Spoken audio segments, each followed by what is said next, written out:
I started this YouTube channel on October 22nd, 2021, and thank you to all of you who have been a part of this 2-year journey so far. We're just getting started. And one of the most unexpectedly rewarding aspects of this YouTube journey has been doing live podcast interviews. And I think I've done about 50 episodes so far, and there's a lot more to come. I'm really excited at the caliber of guests that are gonna be coming on the channel, whether they're sales thought leaders or other interesting creators and entrepreneurs. I recently had the pleasure of interviewing Danny Miranda, who's an up-and-coming podcaster that has interviewed the likes of Gary Vee, Alex Hormozi, Seth Godin, Andy Frisella, who made 75 Hard, and many others. And he reminded me of how great an opportunity podcasting really is. Check out that interview with Danny when you can. His energy is amazing and he's a great guy. If you've ever considered starting a podcast yourself, in this video, I want to encourage you to finally get started by sharing 5 ways that interviewing others has improved my life, both personally and professionally, as a seller. I hope you're inspired to use conversations with amazing people as a vehicle to more connections and expanding who you are. If you get value out of this video, like it and share it with others who could benefit from the message. Subscribe to the channel and subscribe to my Sell More, Live More newsletter linked in the description of this video. When you sign up, you'll get free resources like cold calling scripts, an SDR interview checklist if you're trying to break into tech sales, and a 90-day SDR success plan that'll show you how to succeed when you start out in the role. You can also use this when you're in the interview process to stand out from your competition, presenting it as an asset that really impresses your hiring managers. All right, let's dive into 5 ways that podcasting and interviewing others has improved my life personally and professionally. First of all, podcasting and interviewing other inspiring guests has expanded my perspective. In every interview, it's like I visit a new planet, which is the perspective and experiences of those I'm interviewing. We all live trapped in our own perspective, but having conversations with other inspiring, insightful people allows me to step outside the boundaries of my own proverbial mental box and open up new insights and possibilities. My podcast has given me the opportunity to interview a range of incredible guests. For example, I've interviewed a mental performance coach for the Arizona Diamondbacks, a rock star in Papa Roach, a professional tennis player, Harvard and Kellogg Northwestern sales professors, professional speakers and authors, and leading sales and business development thought leaders like Kyle Coleman, Josh Braun, Marcus Chan, and even real-world sales leaders, trainers, and individual contributors, and many others. This has allowed me to be able to apply lessons from a mental skills coach or a rock star, for example, operating in a completely different space, and apply them to my own worlds of sales. And it's ultimately encouraged multidisciplinary thinking and innovation for me personally. I not only get these epiphanies and aha moments in live conversations learning from these guests, but I can also go back and study the tape afterwards. I can review the conversations and incorporate what I learned into my sales approach and how I approach my life. I've even got some live coaching sessions in the moment, like this one from rockstar podcaster Danny Miranda. Danny gave me an insight in that moment that shifted my mood and my energy and helped me think about how I could operate with more freedom in any moment when I was feeling nervous. Those live learning moments can be priceless. The second way that podcasting has improved my life is by expanding my comfort zone. By putting myself out there on video, and especially with guests that I admire, it's easy to get nervous. And I've asked myself, why do I get nervous? What can I do about it? And ultimately, by getting out of my comfort zone more consistently, I become more confident and comfortable. And I specifically chose to do live interviews, which is a more vulnerable situation, to be fully authentic. And by going live, I've experienced some unexpected hiccups. I've had challenging situations like when I chased Josh Braun, who has a LinkedIn following of almost 200,000. And I chased him over 6 months and I finally got him. And then 5 minutes into the conversation, as he's dropping golden nuggets, the live stream crashes. I had an internet failure and my modem had to be reset. We had to call the interview, but fortunately when I followed up with Josh, he was willing to reschedule. And that moment taught me a lot and stretched my comfort zone and taught me how to handle discomfort and ambiguity when things don't go your way. It's inherently a good thing to put ourselves out there, to take risks and experience vulnerable moments, and podcasting and interviewing, especially when you go live, allows you to do that. The third way that interviewing and podcasting has improved my life is by expanding my network and helping me build amazing new connections. When you have a conversation in an interview, you deeply connect with the people you're interviewing with. It's partly because you get to spend a whole hour with them, and it's also because you bring value to the person you're interviewing by helping them better understand themselves, by giving them energy and a positive experience, especially if you're really prepared and when you focus on them. And by amplifying your guests' ideas within your sphere, no matter how small your sphere is at that given time,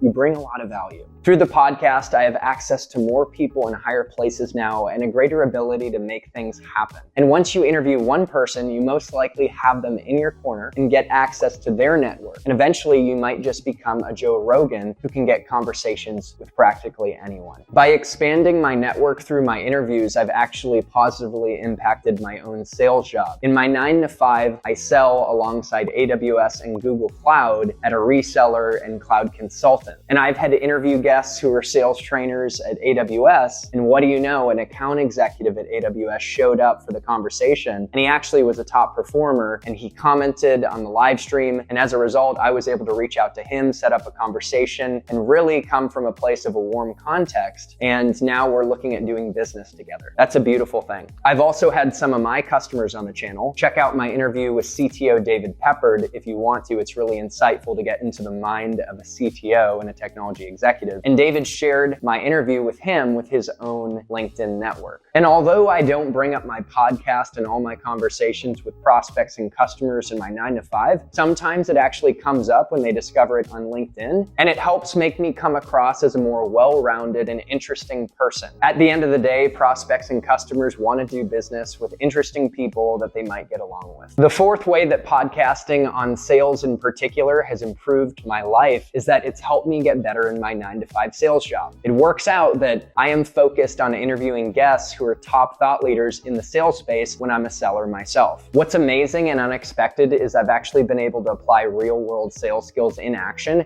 by reaching out to get great guests on the channel and by having valuable conversations where I'm asking questions to probe deeper, just like a discovery call in sales. The truth is that getting the attention of a top guest to come on your channel and piquing their interest is the same as sales prospecting to a busy executive. And having a great interview is like having a great discovery conversation with a client. When it comes to podcasting, doing deep research and preparation is key to getting a great guest and creating a strong positive experience. And those skill sets are also required to get meetings with executives and make a great first impression in your first call. In sales prospecting and prospecting for your next great podcast guest, the principles that work are universal. They're really the same. You want to personalize things and keep it warm. You want to be value-driven and empathetic, framing what's in it for the person you're reaching out to. You want to be persistent and battle through no's and not now and play the long game. It took me 6 months to get Josh Braun on the podcast. I followed up and he said, reach out in a couple months. I did, then it delayed a little further, but I didn't give up. And being pleasantly persistent like that is what it takes to get a great guest on the channel or to get a busy executive's attention to finally earn the meeting in your 9-to-5 sales job. Isn't it cool that outbound for my podcast feeds into my skill set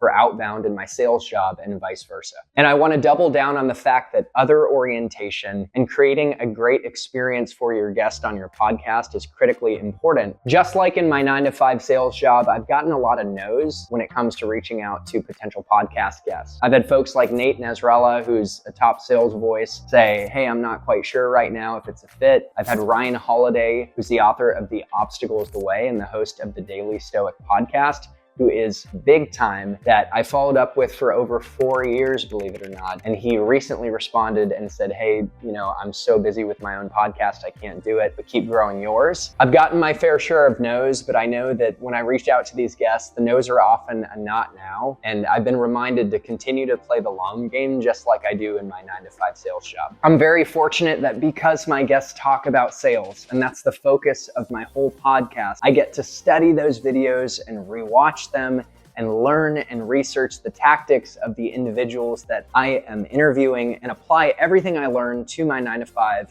to be more successful. I won a pitch contest at my 9-to-5, incorporating insights from my interviews. Folks like Josh Braun, who I've had on the channel, have shaped my cold calling and objection handling approach. And what I focus on in my day-to-day sales grind has been shaped by guests like Marcus Chan, who talk about what it takes to become a deep 6-figure earner. And the fifth and final way that podcasting has really improved my life is by giving me a platform to lift others up and create community. Encouraging others, making a positive difference, and connecting people is extremely meaningful. It's really something that is priceless. I personally have a good amount of experience in sales and a decent amount of perspective on life, but I've been able to bring value to others way beyond my own perspective by bringing on incredible guests who are further down the path. I had an amazing interview with Kyle Coleman on how to break into tech sales and everything SDRing. Please check out that video if you have any appetite to break into tech sales and maximize this path. Kyle's an example of someone who has hired 200 plus SDRs, and now he's the chief marketing officer at a company called Clary. After that Kyle Coleman interview, people left incredible comments. One person said that, man, this first 20 minutes of the video was worth $12,000 because that's what some tech sales boot camps cost. I feel confident that that Kyle Coleman interview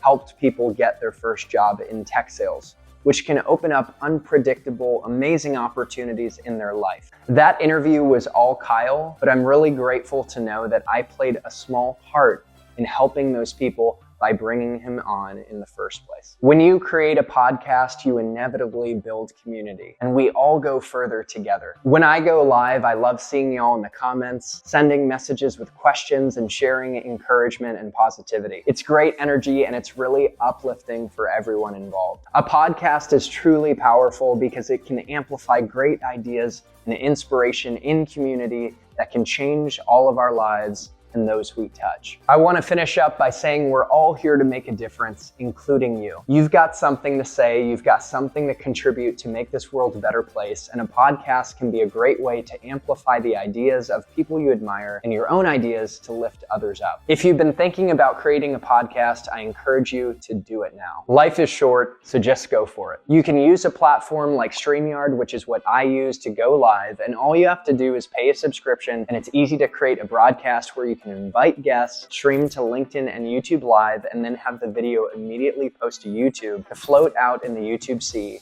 as an evergreen asset. And if you want to know how to get amazing guests, even with a small audience, and have top-notch interviews, you can check out Danny Miranda's Art of Interviewing course, which I've been using myself to take my game to the next level. Danny is an incredibly talented and authentic guy, and you're gonna find that this course is really worth it. That's just been my personal experience. And if you want encouragement on your podcasting and tech sales journey, don't be a stranger.